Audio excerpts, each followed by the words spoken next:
Shalom, selamat hari Sabat untuk kita sekalian, para pemirsa dimanapun Anda berada. Kita saat ini akan mempelajari ringkasan pelajaran sekolah Sabat, pelajaran yang ke-10 dengan judul Api Neraka. Sebelumnya mari kita tunduk dan kita berdoa.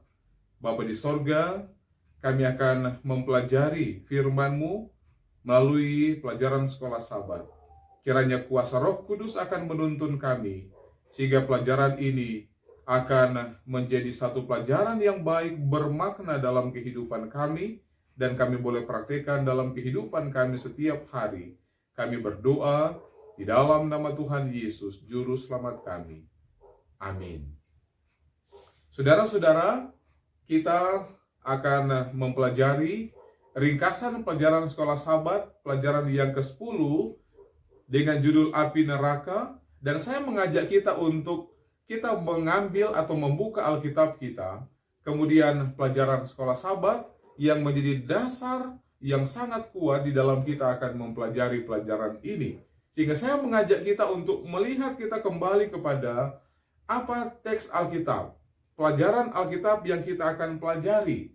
Di dalam pelajaran sekolah Sabat di Sabat petang, mengangkat tentang Markus pasalnya yang ke-9, Maliaki 4, Yudas 7, 1 Timotius 2, Kisah Para Rasul 2 ayat 29 dan seterusnya, dan 1 Yohanes 5 ayat 3 sampai ayat yang ke-12. Jangan lupa, sebelum kita melihat keterangan-keterangan yang lain di dalam pelajaran sekolah Sabat ini, kita dulu kembali kepada dasar-dasar Alkitab ini. Ayat inti atau ayat hafalan di dalam 1 Tesalonika 5 ayat yang ke-21, ujilah segala sesuatu dan peganglah yang baik. Nah, dalam ayat ini menyeratkan bahwa rupanya dalam kehidupan kekristenan, bahkan dalam kehidupan kita di dunia ini, ada berbagai teori yang sering muncul, pemahaman-pemahaman yang kadang itu bertentangan. Nah, sekarang kita lihat dalam pelajaran sekolah Sabat tentang api neraka. Ada teori yang mengangkat tentang ada kekekalan jiwa, ya, ada api penyucian dan lain sebagainya. Apa kira-kira yang dijelaskan atau yang diterangkan oleh Alkitab tentang kebenaran akan hal ini? Nah, di pelajaran ini kita lihat mengangkat tentang ulat-ulat yang abadi, tentang api neraka, kemudian tentang api penyucian, ya, dalam teori-teori yang diangkat oleh manusia. Kemudian ada yang menjelaskan bahwa apakah jiwa itu abadi, ya, jiwa itu terpisah dari tubuh dan lain sebagainya. Apa yang dijelaskan oleh firman Tuhan sehubungan dengan kebenaran ini? Mari kita lihat di dalam Markus 9 ayat yang ke-42 sampai 48. Lebih khusus di ayat 48 yang mengangkat tentang ulat-ulat yang abadi. Nah, ada orang berpikir, ya, pemahaman yang mengangkat bahwa rupanya ulat ini katanya abadi. Ya, apakah benar demikian? Kita lihat dalam ayat ini, ya, mereka akan keluar melihat mayat orang-orang yang memberontak terhadap aku, ulat yang memakannya tidak akan mati. Dan kita lihat penjelasan dalam ayat ini di dalam bahasa Greka. Ini kata ulat atau cacing ini adalah scolex, ya, scolex. Nah, penjelasan dalam ayat ini, ya, penekanannya adalah ulat ini akan terus melahap tubuh orang-orang jahat sampai katanya tubuh-tubuh ini dihancurkan. Jadi selama masih ada orang jahat, ulat-ulat ini akan berperan sesuai dengan peran mereka adalah mereka akan melahap habis. Ini juga menjelaskan bahwa pembusukan yang tidak dapat dihindari, ya, bukan ulatnya yang kekal, tetapi ulat ini mereka akan melaksanakan tugas peran mereka sampai segala sesuatu tuntas. Makanya itu yang dijelaskan sebagai ulat-ulat yang apa? Yang abadi. Ya, kemudian kita lihat di dalam penjelasan yang lain, kalau kita baca dalam Maliaki 4 ayat 1, kemudian Yudas 7 berbicara tentang api, ya, berbicara tentang api dan kata kekal. Dalam perjalanan sekolah Sabat di hari Senin, menjelaskan bahwa kata atau arti kekal ini, kalau ini ditujukan kepada Allah, ini menunjukkan akan keabadiannya. Tetapi kalau ditujukan kepada manusia, dengan kata lain dalam bahasa Indonesia, selamanya, itu dibatasi oleh apa? Dibatasi oleh masa hidup mereka. Saya kasih contoh sederhana. Sering kita katakan, kita boleh mengambil foto, ya. Orang boleh mengambil, abadikan foto ini. Ya, itu tidak berbicara tentang keabadian yang dimaksudkan dengan Allah, tapi itu ada batasannya. Itu contoh sederhana yang kita melihat, kita boleh lihat tentang kata kekal ini. Jadi kalau manusia, ya, kalau manusia itu juga terbatas, ya. Ini berarti bahwa api kekal akan kekal dalam arti bahwa api itu akan menghanguskan orang jahat sepenuhnya dan tidak dapat diubah, meninggalkan mereka, tidak ada akar atau cabangnya lagi. Jadi api kekal atau api ini berfungsi, dia akan menghanguskan, dia akan menghabiskan semua kejahatan, semua orang-orang jahat.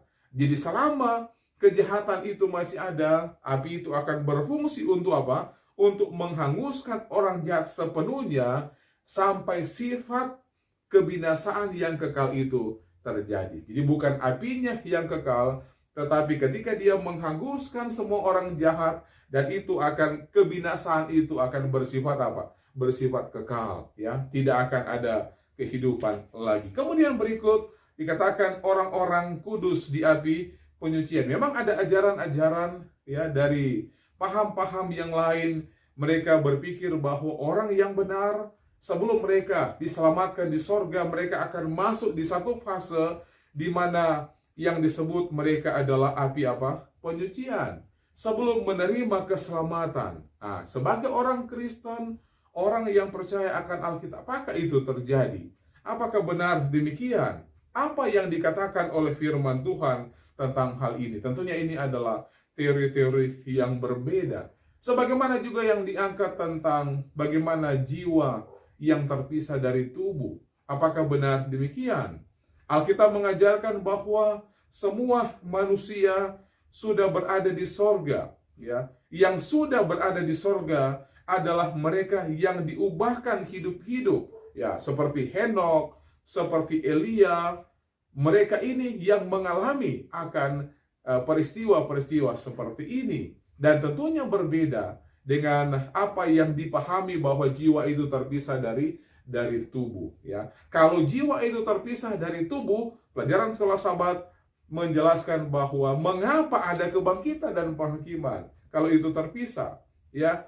Kenapa ada jiwa dari orang benar yang sudah menikmati Firdaus? Tentunya ini adalah hal yang berbeda. Kemudian dalam pelajaran sekolah Sabat ini juga menjelaskan bahwa orang yang mati, dia akan tetap tinggal beristirahat, ya, di dalam kuburan.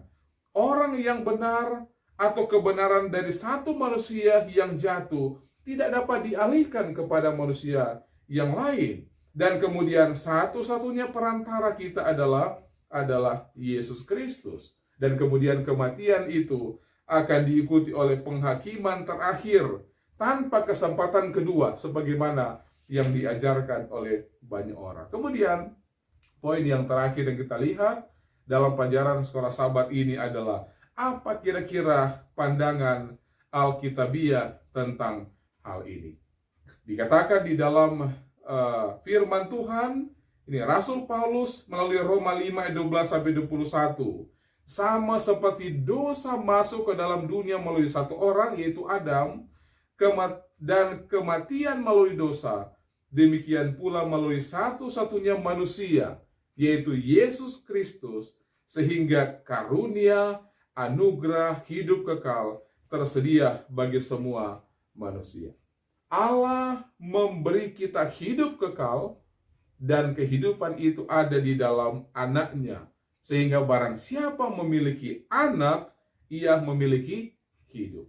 Barang siapa tidak memiliki anak Allah, ia tidak memiliki hidup. Di dalam 1 Yohanes 5 ayat 11 dan ayatnya yang ke-12. Dalam pelajaran sekolah sahabat yang kita pelajari pada saat ini, kita melihat bahwa ada orang benar dan ada orang jahat. Ini adalah satu kontras, ya, sangat berbeda akan kehidupan. Bahkan ketika orang benar dan orang jahat ini meninggal, ya, berbeda jaminan yang ada kepada dua golongan orang ini. Tentunya orang yang jahat ketika mereka meninggal, ya, tidak ada jaminan kehidupan kekal. Sedangkan orang yang benar, mereka akan menerima kehidupan yang kekal. Orang yang jahat akan mengalami penghukuman, ya, Tuhan, dan dimusnahkan, ya, sehingga orang yang benar, mereka akan menikmati, mereka akan mengalami kehidupan kekal di dalam Tuhan. Tidak ada teori-teori yang lain yang ada untuk memberikan penjelasan yang lain sehubungan dengan hal ini selain dasar-dasar yang kita lihat tadi. Jadi kiranya ini boleh menjadi satu pelajaran yang penting bagi kita untuk kita kembali kepada firman Tuhan, untuk kita akan terus dikuatkan oleh karena kebenaran firman Tuhan ini. Tuhan memberkati kita sekalian pada sepanjang Sabat ini dalam kita akan mempelajari akan pelajaran sekolah Sabat ini. Mari kita tunduk dan kita berdoa. Bapa kami di sorga, terima kasih di mana kami boleh mempelajari pelajaran sekolah Sabat dengan ringkas pada saat ini. Dan kami bersyukur oleh karena kebenaran firman-Mu yang boleh mengajarkan kami berdasarkan firman Tuhan, bahwa orang yang mati di dalam Tuhan, kalaupun mereka beristirahat sementara di dunia ini, ada jaminan yang pasti ketika Tuhan datang, mereka akan dibangkitkan dan menerima kehidupan yang kekal. Sebaliknya bagi orang yang jahat, ketika mereka mati, tidak ada jaminan keselamatan dan mereka akan menerima kebinasaan kekal. Dan ini adalah dasar firman Tuhan. Kiranya Tuhan akan menguatkan kami untuk kami akan melakukan yang terbaik.